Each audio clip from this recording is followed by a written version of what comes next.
नमस्कार, मैं मोनिका स्वागत करती हूँ आपका अपने YouTube channel study with Monica में। आज की वीडियो में हम बात करने वाले हैं क्लास 12th हिस्ट्री के हमारे थर्ड चैप्टर के बारे में, जिसका टाइटल है social histories using the Mahabharata. पहले इसका जो नाम था वो था बंधुत्व, जाति तथा वर्ग। अब जो है CBSE ने इसका नाम चेंज कर दिया है। इस चैप्टर में हम देखेंगे कि महाभारत काल का जो सामाजिक इतिहास था वो कैसा था। 600 BC से 600 AD के बीच की हम बात करेंगे इसमें।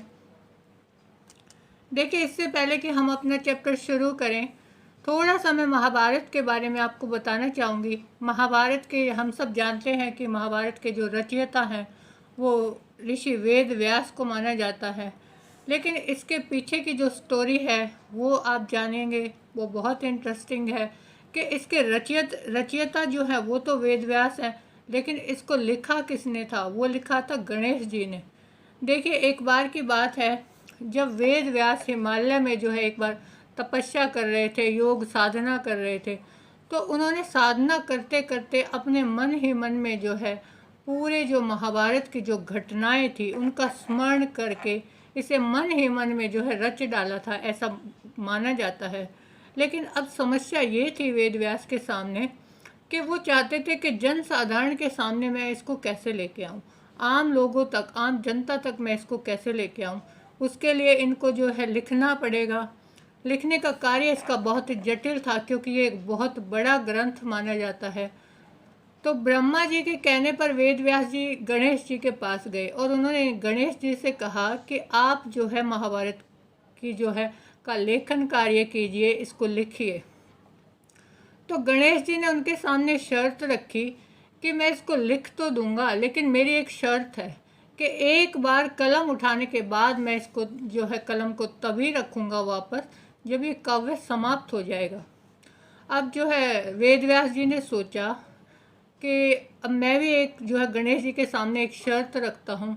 उन्होंने भी जो है गणेश जी के सामने एक शर्त रखी कि ठीक है, लेकिन आपको एक काम करना होगा। जो भी श्लोक आप लिखेंगे उसको लिखने से पहले आपको इसका अर्थ समझना होगा। तो गणेश जी ने उनकी शर्त मान ली। इसके पीछे वेदव्यास जी का जो है क्या जो है बुद्धि काम कर रही थी कि जब तक जो है गणेश जी किसी भी वो कठिन श्लोक उनके सामने रख देंगे, जब तक वो उसके बारे में विचार करेंगे, सोचेंगे, तब तक जो है वेद व्यास जी नए श्लोक की रचना कर लेंगे। इस तरह से जो है ये काम इतना जटिल हो गया और लिखते लिखते ये कहा जाता है कि 3 साल में जो है गणेश जी ने इसका जो लेखन कार्य था उसको पूरा किया। तो इस तरह से जो महाभारत थी उसके रचयिता तो है वेद व्यास, लेकिन उसका लेखन कार्य किया था भगवान गणेश ने। तो चलिए श्री गणेश का नाम लेके शुरू करते हैं अपना चैप्टर।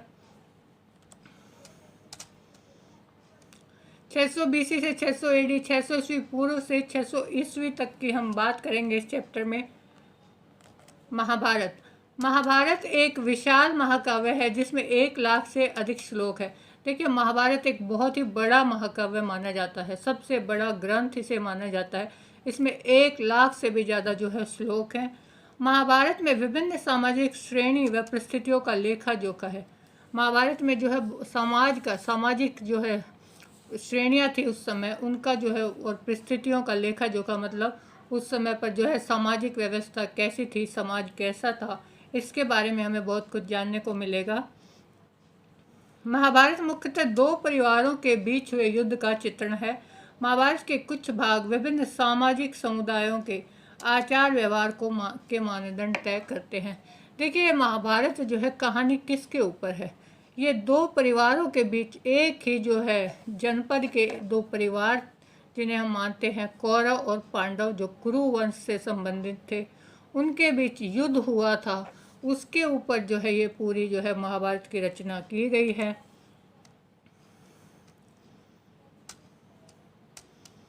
कभी कभी इस ग्रंथ के मुख्य पात्र इन सामाजिक मानदंडों का अनुसरण करते हुए दिखाई देते। देखिए, सामाजिक मानदंड का मतलब क्या होता है? कुछ समाज के लिए कुछ ऐसे नियम बना दिए जाते हैं कि जो है नैतिकता के आधार पर सबको जो है उनका पालन करना पड़ता है। तो इस महाभारत में भी हम देखेंगे कि बहुत से इसके पात्र हैं जो वो इन सामाजिक मानदंडों का, इन नियमों का जो है पालन करते हैं। ये महाभारत से रिलेटेड एक पिक्चर है।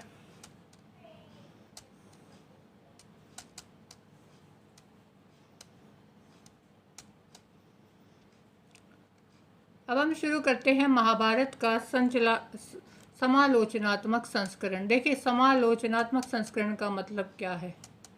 समालोचना करने का मतलब होता है जैसे हमारे सामने कोई चीज़ आई, मान लो हमारे सामने कोई बुक आई, हमने उस बुक को पढ़ा, उस बुक में जो भी लिखा है हमने ये मान लिया कि इस किताब में जो भी लिखा गया है वो सही है। हमने अपनी तरफ से कोई प्रयास नहीं किया उसके बारे में जानने का कि इसमें जो लिखा है वो सही है या गलत है। अगर हम उसके बारे में अपना ये देखते हैं कि अपने प्रयास करते हैं, ये ढूंढने का प्रयास करते हैं कि क्या जो इसमें लिखा है वो सही है, इसका तथ्यों के आधार पर हम इसका विश्लेषण करते हैं, तो इसको बोलते हैं समालोचनात्मक संस्करण।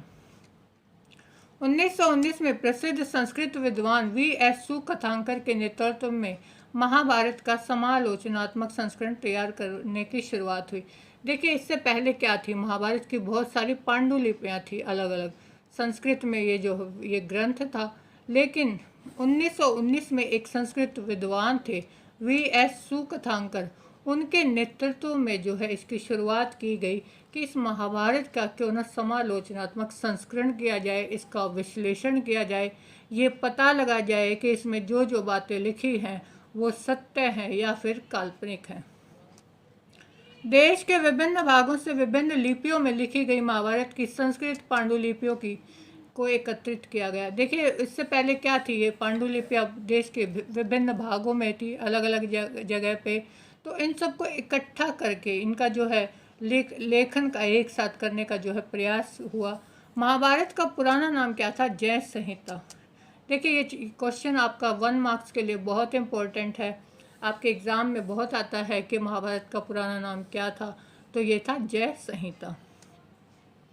अगर हम बात करें तो इसकी रचना जो थी वो 1,000 वर्षों तक होती रही थी।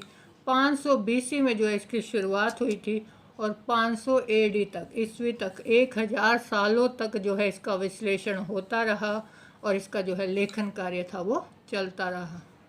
विद्वानों ने महाभारत का विश्लेषण करने के लिए उसके श्लोकों का अध्ययन किया। देखिए, अब जो विद्वान थे उन्होंने इसका विश्लेषण करना, इसका लेखन कार्य था वो शुरू किया, इसका अनुवाद कार्य था वो शुरू किया, तो इसके श्लोकों को पढ़ा। हमने देखा कि ये एक महाकाव्य है, इसमें 1 लाख से भी ज़्यादा श्लोक हैं।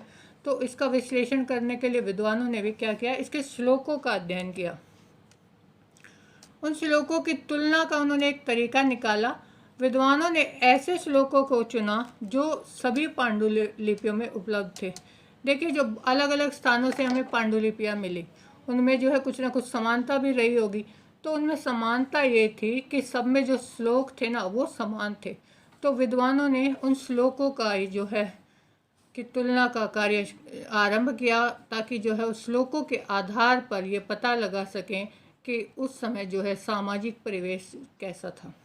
इनका प्रकाशन 13,000 पेज में फैले अनेक ग्रंथों में किया। 13,000 पेज। देखिए, इनका विश्लेषण का कार्य किया गया वो कितने पेजों में आया? 13,000 पेजों में। इसीलिए इसको कहा जाता है कि ये एक महाकाव्य है। इसकी परियोजना को पूरा करने में 47 साल लग गए। अब 13,000 पेजेस की अगर आप कोई बुक बनाने के लिए बैठोगे तो ये तो है नहीं कि 2 दिन में ही आप उसका सारा काम कर सकते हो। तो इस कार्य को पूरा करने के लिए इस परियोजना में कितना समय लगा? 47 साल। अब इस परियोजना का निष्कर्ष जो था वो 2 बातों के रूप में हमारे सामने आया। वो क्या थी? एक तो ये था कि उत्तर भारत में कश्मीर और नेपाल से लेकर दक्षिण भारत में केरल और तमिलनाडु तक सभी पांडुलिपियों में समानता देखने को मिले। देखिए, जब विद्वानों ने इसका विश्लेषण कार्य किया तो उन्हें ये समानता देखने को मिली कि चाहे हमें पांडुलिपि उत्तर से मिली हैं या दक्षिण भारत से मिली हैं, उनमें जो भी श्लोक है ना, जो भी उनमें लिखा गया है उसमें क्या है? समानता है। देखिए, अगर एक बार हम मैप से देखेंगे इसमें, अगर हम बात करें उत्तर भारत की, तो यहाँ हमारा कश्मीर है, ये हमारा नेपाल है, फिर दक्षिण में अगर हम आएंगे तो केरल और कर्नाटक की यहाँ बात हो रही है, यहाँ पे बिल्कुल साउथ में। तो अगर उत्तर से लेकर दक्षिण तक पूरे भारत को ही अगर हम मान के चलें तो क्या था कि पांडुलिपि चाहे किसी भी जगह से आई हो, सब में जो है वो समानता थी। और दूसरी जो बात हमारे सामने आई वो क्या थी कि कुछ शताब्दियों के दौरान महाभारत के प्रेषण में कई क्षेत्रीय भिन्नता भी नजर आई। देखिए, हमने जैसे कि अभी देखा कि इनका जो है लेखन कार्य का जो विश्लेषण कार्य था उसमें 47 साल लगे थे। तो इनमें जो है इतने सालों में जो हमें देखने को मिला कि क्षेत्रीय भिन्नता कहीं कहीं पर कुछ कुछ हमें जो है इसमें भिन्नता भी नज़र आई। 13,000 पेजों में से आधे से अधिक तो इन्हीं वेदों की जानकारी है। तो 13,000 पेज जो हमने देखे तो उसमें आधे से अधिक जो पेज है ना, उनमें क्या है, इन भेदों का ही वर्णन किया गया है कि इनमें क्या क्या समानता नहीं है, क्या क्या असमानताएं हैं। अब हम देखेंगे उस समय की, अगर हम बात करें महाभारत काल की, बंधुता और विवाह। बंधुता का मतलब होता है कि जैसे रिश्ते आप कह सकते हैं, एक परिवार के लोगों के बीच, एक समाज के लोगों के बीच कैसे रिश्ते थे, और उनका विवाह जो है वो कैसा, किस प्रक्रिया के साथ वो होता था। अनेक नियम और व्यवहार की भिन्नता। हम पारिवारिक जीवन को सहज स्वीकार कर लेते हैं, किंतु सभी परिवार एक जैसे नहीं होते। देखिए, आज हम जिस समाज में रह रहे हैं, परिवार तो सबका होता है, सबकी फैमिली में जैसे कुछ परिवार छोटे होते हैं लेकिन कुछ बड़े होते हैं। परिवार सबके हैं, ये बात हम स्वीकार करते हैं कि भाई अकेला तो कोई इंसान नहीं रह सकता, सबकी फैमिली होती है। लेकिन वो परिवार एक जैसे नहीं होते, उनमें भिन्नता हमें देखने को मिलती है। उसमें भिन्नता क्या होगी, या तो पारिवारिक जनों की गिनती, जैसा कि मैंने बताया कि कुछ परिवार छोटे होंगे, कुछ बड़े होंगे। एक दूसरे से उनका रिश्ता, अब भाई रिश्ते भी अलग अलग होते हैं, माँ बाप का रिश्ता, भाई बहन का रिश्ता, चाचा चाची, ताया ताई, इस तरह से। अब उनके क्रियाकलाप, अब वो काम जो करेंगे वो भी अलग अलग होंगे कि कोई किसी तरह का, जैसे बच्चे हैं वो पढ़ाई करते हैं, बड़े हैं वो जो है अपने जीविका के लिए कुछ ना कुछ काम करते हैं। तो इन सब चीज़ों में एक परिवार में हम कह सकते हैं कि हमें बहुत सारी भिन्नताएं देखने को मिलती हैं। अब परिवार है क्या? परिवार एक बड़े समूह का हिस्सा होता है जिसे हम संबंधी कहते हैं। संबंधी, नाते रिश्तेदार जिन्हें हम बोलते हैं। परिवार एक ऐसे बड़े समूह का एक हिस्सा होता है, मतलब एक छोटा पार्ट आप कह सकते हैं, जिसमें लोग एक साथ काम करते हैं और अनुष्ठानों को एक साथ संपादित करते हैं। देखिए, अगर हम देखें कि हमारे जो है सगे सब संबंधी होते हैं, नाते रिश्तेदार होते हैं। अगर हमारे घर में कोई फंक्शन है, विवाह है, शादी है, या कोई भी किसी भी तरह का जो है धार्मिक कार्यक्रम है, तब जो है सारे लोग एक साथ इकट्ठे होते हैं, मतलब वे अनुष्ठान एक साथ करते हैं। तकनीकी भाषा का इस्तेमाल करें तो हम संबंधियों को जाति समूह कहते हैं। अगर टेक्निकली अगर हम इस चीज़ को देखें कि संबंधी है क्या, तो ये क्या है, एक जाति समूह कह सकते हैं हम इसको। पारिवारिक रिश्ते जो है वो रक्त संबंधों से जुड़े होते हैं। देखिए, एक जो फैमिली होती है उसमें जो है लोग होते हैं वो रक्त समूह से जुड़े होते हैं। जैसे माँ बाप हैं, उनके बच्चे हैं, फिर उनके बच्चे हैं, जैसे दादा दादी हमारे, फिर हमारे माता पिता, फिर हम लोग, या फिर हमारे बच्चे। तो हम रक्त संबंधों से, ब्लड रिलेशन जिसे कहते हैं, उससे हम जो है एक साथ जुड़े होते हैं। इतिहासकार परिवार और बंधुता संबंधी विचारों का विश्लेषण करते हैं, क्योंकि इससे किसी भी समाज में लोगों की सोच का पता चलता है। देखिए, इतिहासकारों का काम क्या है, अगर हमें पुराने समय की किसी भी समाज के बारे में कुछ भी जानना है तो वो परिवार और आपसी जो रिश्तेदार, नाते रिश्तेदार होते हैं, उनके बीच वो संबंधों को देखते हैं। उससे हमें पता लगता है कि उस समय का जो है वो समाज था वो कैसा था। कुछ परिवारों में चचेरे मौसेरे भाई बहनों को भी खून का रिश्ता माना जाता है। लेकिन कुछ लोग ऐसे होते हैं, उनकी सोच ऐसी होती है कि चाहे किसी का जो है चाचा का जो है बेटा है, किसी का मौसी का बेटा है, या जो भी उनके भाई बहन है, वो उन सबको क्या कहते हैं, वो अपनी फैमिली का एक हिस्सा मानते हैं। वो ये समझते हैं कि ये सब जो है एक परिवार का ही हिस्सा है। लेकिन सभी समाजों में ऐसा नहीं था। लेकिन सब लोग तो ऐसा नहीं मानते थे उस समय में भी। वो ये कहते थे कि जो परिवार है उसमें क्या है, मैं, मेरे माता पिता या फिर मेरे दादा दादी, इस तरह से। ये नहीं है कि भाई चाचा चाची, मौसा मौसी, ये सब इनको भी वो अपना परिवार मानते हो। वो उनके लिए क्या थे, वो उनके लिए संबंधी थे। अब हम बात करें पितृवंशिक व्यवस्था। पितृवंशिक व्यवस्था का अर्थ क्या होता है? वह वंश परंपरा जो पिता से पुत्र, पुत्र से फिर पौत्र और पौत्र से परपौत्र आदि से चलती है। इसका मतलब क्या है पितृवंशिक व्यवस्था का? कि आज जो है, जैसे आप कह सकते हैं कि किसी व्यक्ति के पास कोई ज़मीन जायदाद है या जो भी उसके पास जो भी सामान है उसका वो मालिक है, तो उसके बाद उसका मालिक कौन बनेगा? उसका बेटा। उसके बेटे के बाद उसका बेटा, फिर उसका बेटा। इस तरह से ये है कि जो पुत्र है उसको इम्पोर्टेंस दी जाती है। कि जो पुरुष होता है, पुरुष प्रधान आप जिसे समाज बोलते हैं, उसे बोलते हैं पितृवंशिक व्यवस्था। महाभारत बंधुता के रिश्तों में आए परिवर्तन पर आधारित महाकाव्य है। देखिए महाभारत क्या है, महाभारत में भी यही है। वहाँ पर भी क्या था कि अपने हक को लेकर ही लड़ाई थी। कौरव और पांडवों के बीच जो है हस्तिनापुर को लेकर ही लड़ाई थी कि उसके ऊपर कौन शासन करेगा।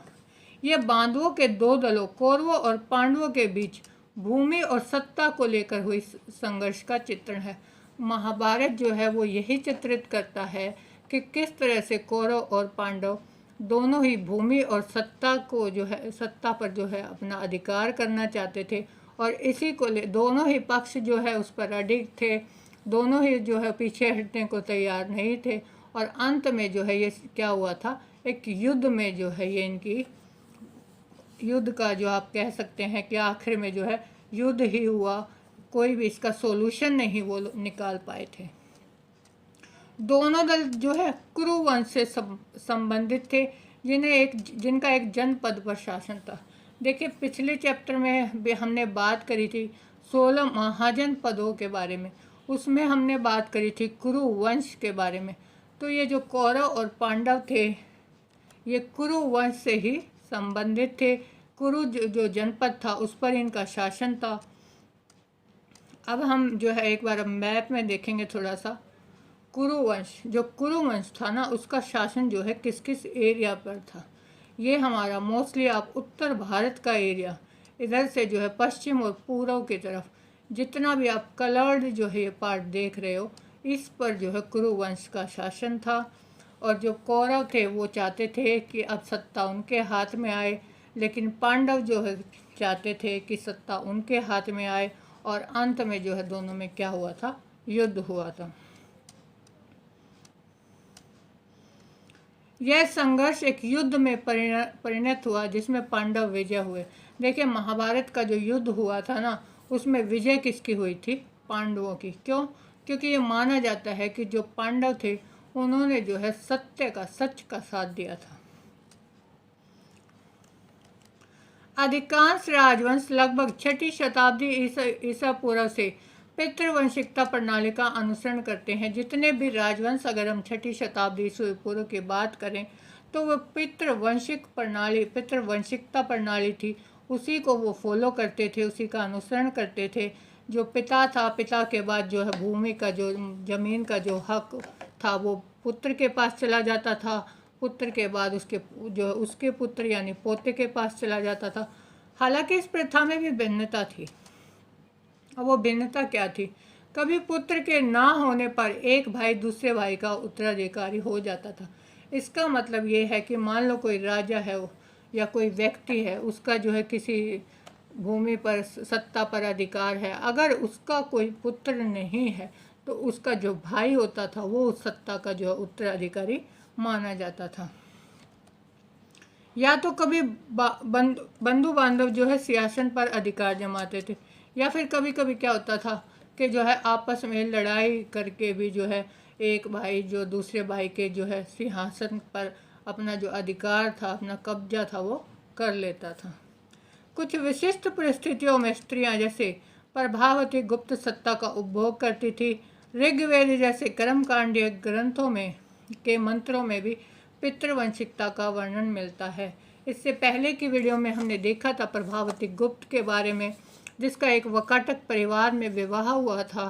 तो हमने देखा था कि उस समय जो है स्त्रियां थी उनको इतनी इम्पोर्टेंस नहीं दी जाती थी। लेकिन प्रभावती गुप्त का हमने एग्जाम्पल देखा था कि उसने जो है भूमि का दान भी किया था और ये माना जाता है कि वो भूमि की मालकिन भी थी।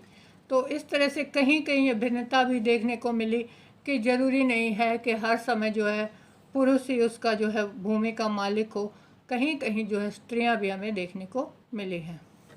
ऋग्वेद जैसे कर्मकांडीय ग्रंथ, देखिए ऋग्वेद की अगर हम बात करें, वैदिक काल के जो ऋग्वेद जो है लिखा गया था, उसमें जो है उसके मंत्रों में क्या बताया गया है कि उस समय 600 शताब्दी ईस्वी पूर्व जो है लोग है वो पितृवंशिकता का ही जो है वर्णन मिलता है कि जो लोग थे वो पितृवंशिकता जो है प्रणाली थी उसी को फॉलो करते थे।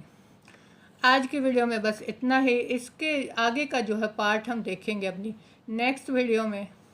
वीडियो आपको अच्छी लगी हो तो चैनल को सब्सक्राइब कर लीजिए और बेल आइकन को दबाना ना भूलें ताकि लेटेस्ट अपडेट आपको मिलती रहे।